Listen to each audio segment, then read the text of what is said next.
2:22 a.m., January 23rd, 2023. Today we're going to talk about how to take control of your reality. The way to take control of your reality is to look out into your reality and see if you even have any control to begin with. We are constantly creating our lives whether we are aware of it or not. And the key is to become aware with what you're creating. And if you're asking how do you become aware of what you're creating, just take a pause from where you are right now in your life. Look out things you've already created and ask yourself if you're okay with this or if you would like some change. Most people think they can't change things because it's out of their control, but little do they know they've already created it. Any situation you find yourself in, you created it, whether you believe you did or not. So the first thing I want to talk about is accountability. If you're at a place in your life that you don't like, or you're at a place in your life that you do like, you need to take accountability for that. All good things and all bad things are your fault. The more you start adapting this perspective, the more you'll start having control over what does happen in your life. Now don't get me wrong, there's a lot of external things outside of yourself that can happen and that can influence or direct your path in different ways. But what I'm talking about is being accountable for everything that you feel, think, and do in your life. Most of us create our reality based on our outer environment, our external environment. We look out to the outer world and we see what's normal. We see what's accepted. We look out to the outer world and we let that influence our inner world, our thoughts, our emotions, our beliefs. And based off that outer experience, it creates our inner experience. It creates an inner dialogue. A way to reverse that is to quite literally disconnect from your outer environment, disconnect from all of those things, from what you're familiar with, from what you're used to. Go inward on a clean slate and ask yourself what's possible there. People are constantly creating their reality based off their environment, based off of the circumstances in your life. But you dictate the circumstances that you have in your life, whether you settle or not. But if there's things that you aren't okay with, you need to find out what the counter opposite of those things are. For example, if you find yourself being overweight, what's the counter opposite of that? What's the opposite of being overweight and unhealthy? The counter opposite of that would be being fit and healthy. What's the counter opposite of being poor and broke? Being rich and wealthy. So once you figure out what you don't want in your life, you can scrap that, put it to the side. We're familiar with it already. We know what it gets us. And then we can open up the possibility to what we do want. But if you're harping, if you're too focused, your attention can't leave what you're already familiar with, you won't be able to unlock the new door for possibilities. So we talked a little bit about accountability earlier. One of the main things you can do to start changing your life today is simply what you put into your body. Convenience is becoming detrimental to the health. People are constantly going to fast food places and whatever's easiest to get their quick food in. I can tell you right now, you won't have control over your mind or your body if you're putting garbage into it. You can't put garbage into your body. You can't put processed foods into your body and expect your body to function at its full capacity. Changing your diet can lead to a range of benefits. Physically, mentally, emotionally, spiritually. It balances out mind, body, and spirit quite literally. A lot of people might focus on their mind, constantly putting knowledge and information into their mind. Some people might explore spirituality. For that matter, they give a lot to their spirit, but they neglect their bodies, or maybe they neglect their mind. Usually one of these three things is out of order, and that can lead to a lot of imbalances out into your physical reality. So you need to cut back on anything processed. You cannot be a free person, you cannot have freedom if you're constantly eating things that are binding you to different emotions and different thoughts and different patterns that are unbeneficial to you. So right there, switch your diet. Everybody's saying, oh, well, what do I eat? What do I eat? Listen, you're familiar with what you do eat. Don't eat that. Go find some wholesome meals, some real food cooked by real cultures. For me personally, I've been eating a lot of Indian food. I find it healthy. I find it wholesome. I find it tasty. Another thing is drinking things that don't have any value to it. A lot of people drink soda and all these sugary drinks and energy drinks. Drink water. Drink as much water as you can. Water is a lubricant for the emotions in the mind and thoughts. So what are you putting into your body? Another thing could be alcohol. Another thing could be drugs. You could be smoking a lot. All these things clouds up your internal dialogue. All these things influence your internal dialogue. So if you want control, the best thing is to not put something in your body that's changing the chemistry of it to a degree that is outside of your control. Yeah, you can drink a little bit, but if you have 10 drinks or so, that changes the chemistry of your body to where you aren't in control. Quite literally, you can't get behind a wheel and drive properly. And that's the same thing for a lot of other substances. If you're a person who ingests any type of substances, alcohol, drugs, or even just processed foods, it's all pretty much the same. It's influencing the chemistry of your body in an unbeneficial way. You can't think properly, you can't feel properly, you don't have the clarity to decipher through your feelings and to understand why you're feeling the certain ways that you do. Your emotions really is a measuring stick for what's wrong or what's right in your life. A lot of people feel emotions that are negative and just think, oh, this is life and this is shit and so on and so forth. Your emotions are letting you know what's wrong.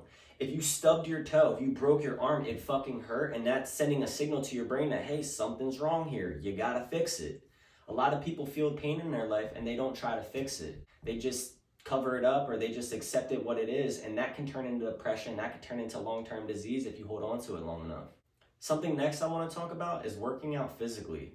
This kind of gives your mind a sense of discipline, and discipline is what we all need.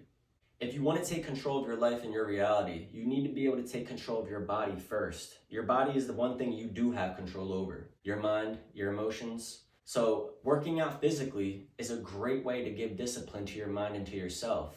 You're going to wake up in the morning and you're not going to want to work out. That's that old familiar pattern that you're used to. And it's not going to get you anywhere if you stay in that mindset. You have to get up and you have to push and work out. That will get your body to catch up to what your mind is trying to do. It all happens in the mind first, and then the body catches up to that. So at first, your body's gonna say, this is uncomfortable. I don't like what we're doing here because it's unfamiliar. It wants to do whatever it's familiar with so that it could predict the future. Whatever you've been doing is only gonna get you that same experience into the future. So you can't grow if you're not pushing yourself or stepping out of your comfort zone. At first, like I said, it's going to be uncomfortable to step outside of your comfort zone. But eventually, your body catches up to what the mind's doing. Eventually, the body becomes okay with it. Eventually, the body understands what's going on, and it actually will start enjoying it. It takes maybe 30 to 60 days to create a new habit. Those first 30 days are gonna be the hardest for you. After that, it becomes normal and a part of life. So just to recap on a couple things we talked about, taking control of your reality. It all starts with taking control of your body. If you can take control of your body, that means you can direct it to whatever ends that you desire. Most people don't think that they're in control, therefore they let life push them around like a leaf in the wind. You don't want to be a leaf in the wind, you want to be the wind and direct yourself where you want to go. So what have we talked about so far that can help you do that? What are you putting into your body? Nobody's forcing any of these foods down you. Mentally, they might be when you look out at ads and things like that, but we'll save that for a different conversation. You actually have the power to say, okay, I'm gonna eat this and I'm not gonna eat that. A lot of people think, oh, these foods are good or whatever the hell the fucking case is. Do your research and figure out if what you're putting into your body is good for you or not. I don't wanna hear, yeah, I need protein, so I'm eating a bunch of red meat. I don't wanna hear it. I don't wanna hear it. Do your fucking research and figure out what's good for you and what's not. If you don't have control of your life, if your life isn't going how you want it to go, then you're doing something wrong. I can guarantee that. So you could eat all the fucking meat you want in the world. You could smoke all the weed you want in the world. If your life isn't how you want it to be, then there's something wrong. So you need to start simply with what you're putting into your body. So no processed foods. You only want to eat healthy, wholesome foods. You want to drink lots and lots and lots of water. No alcohol or no substances. And you want to be working out to create that discipline for yourself. Another thing, as you start to work out, your body will stop craving all these bad things that you were putting in it beforehand. The next thing that I would like to talk about is meditation. What is meditation? I'm going to talk about 4 different brainwaves that we can experience. The first one is beta. Beta is what we're in 90% of the day. It's that stressful external interaction environment. The next one I'm going to talk about is alpha, theta, and gamma. I'm going to kind of lump those all in the same. Alpha, theta, and gamma are all similar in a sense of shutting off that conscious brain and letting the mind and the universe do its work. So meditation quite literally is changing that beta state into a theta or an alpha or gamma state. I'm not going to dive too deep into alpha, theta, and gamma and what they do, but a lot of those states can heal your body. You can tap into your subconscious mind going into those states, and you can start to rearrange the neurons in your brain to add up to the things that you want to see in your life. Because the truth is, whatever circumstances that you already have in your life, whatever habits you already have in your life, you have neurons in your brain, pathways in your brain that are hardwired to those experiences. So switching from that beta brainwave into theta, gamma, or alpha can quite literally break you free of those familiar experiences and it can open you up to new experiences, and that's what we're trying to do. We want to gain control over reality because we haven't had control over reality. Something else I want to talk about, when you're in a meditative state, kind of open up your mind to the idea. There's different versions of yourself. There's an infinite amount of versions of yourself. They are all the same person, but there's different versions.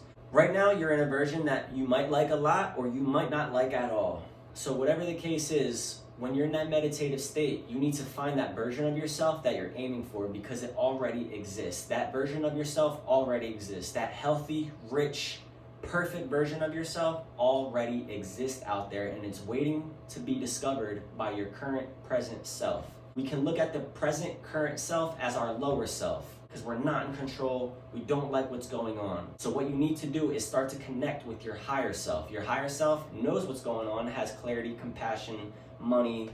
It has all the resources that it could possibly need because it directs its resources from self and not from the external environment like we've been doing. When you start to see these different versions of self and you see your higher self, you can start to reclaim your power because you see what's possible. You're not stuck in the familiar anymore, and now you're opening yourself up to something new. So just based off of those couple things that I talked about, what are you putting into your body? Make sure it's beneficial. What are you doing to your body? Are you disciplining it? Or are you letting your body tell your mind, I can't do that, I don't want to do that? You need to physically work out. You need to physically put good foods in your body. You need to physically meditate. Those three things, positive, healthy foods, working out daily, and meditating, are the three main things that you can do to start rewiring your brain in the way that you want it to work. Just off of doing those three things, you start to reclaim your power. And when you start to reclaim your power, you won't let it pour out into the external environment anymore and take away from you as it's been doing for the last however many years. I'll be talking about these things a lot more, but this is my first video, and I just wanted to get this out there as a basis of what I'm going to be talking about and what we're going to be doing on this channel. I look forward to the next video, and I hope this one helped you all out. Have a good one.